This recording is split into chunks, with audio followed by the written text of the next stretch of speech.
quando vuoi. Se la corsa alle presidenziali si tenesse,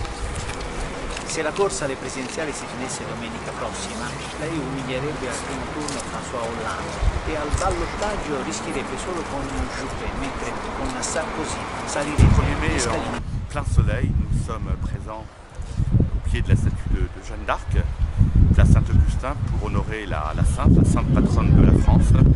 On fait du travail aujourd'hui, mais aussi moment important de notre histoire politique, où les partis politiques ont pris l'habitude, pour certains d'entre eux, de venir commémorer Sainte Jeanne d'Arc, celle qui a pu, voici bien des siècles, libérer la France en boutant hors de la France, hors du royaume de France, les Anglais, qui occupaient notre pays de manière parfaitement illégitime. Aujourd'hui, les défis sont différents. Nous avons d'autres forces d'occupation, c'est les forces de cette Europe qui se construit, qui se bâtit en niant les peuples, en niant les États. C'est une domination tout à fait sournoise, mais tout aussi implacable que celle des Anglais durant la guerre de 100 ans.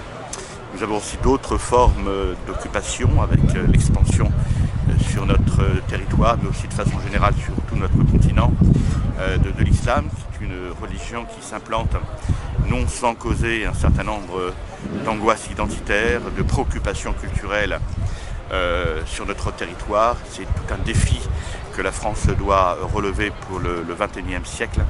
Et d'une certaine manière, en venant honorer Jeanne d'Arc, nous disons aux Français que le combat est toujours d'actualité, qu'il faut se réarmer spirituellement, se réarmer moralement pour que la France se redresse et pour assurer la prospérité de notre peuple. Donc Jeanne d'Arc, c'est un combat contemporain, c'est un combat qui est toujours d'actualité et comme depuis toujours, le ciel, depuis sa fondation, a coutume d'honorer la pucelle d'Orléans. Et je suis heureux aujourd'hui, le 1er mai 2016, aux côtés de Marine Le Pen, représentant le Front National, mais aussi de Gilbert Collard, représentant le Rassemblement Bleu Marine, eh bien, d'avoir pris le temps, la peine d'honorer cette sainte, la pucelle d'Orléans. Voilà ce que je voulais dire à chacun des Français qui voudront bien m'entendre et m'écouter. Accompagnez-nous dans ce combat pour la France, aux côtés du ciel, aux côtés du Front National, aux côtés du Rassemblement Bleu Marine, aux côtés de Marine Le Pen. Il nous reste 14 mois avant d'affronter des échéances électorales considérables, les élections présidentielles, dont je pense qu'elles seront extrêmement importantes pour l'avenir de notre pays. C'est une séquence électorale qu'il ne faut absolument pas manquer. Donc je donne rendez-vous aux Français en 2017 et d'ici là, tâchons de structurer notre combat, de nous organiser et pour cela rejoignez le ciel.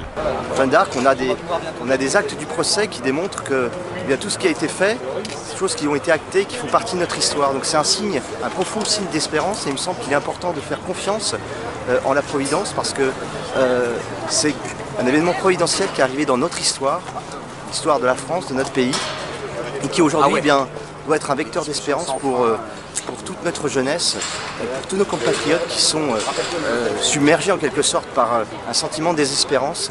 Eh bien Jeanne d'Arc est là pour en rappeler qu'aux heures les plus sombres de notre histoire, il y a toujours cette petite flamme espérance dont parlait Bernanos, qui est susceptible de renverser le cours de l'histoire et de ramener cette espérance sur ce pays de France, ce pays chrétien, profondément enraciné.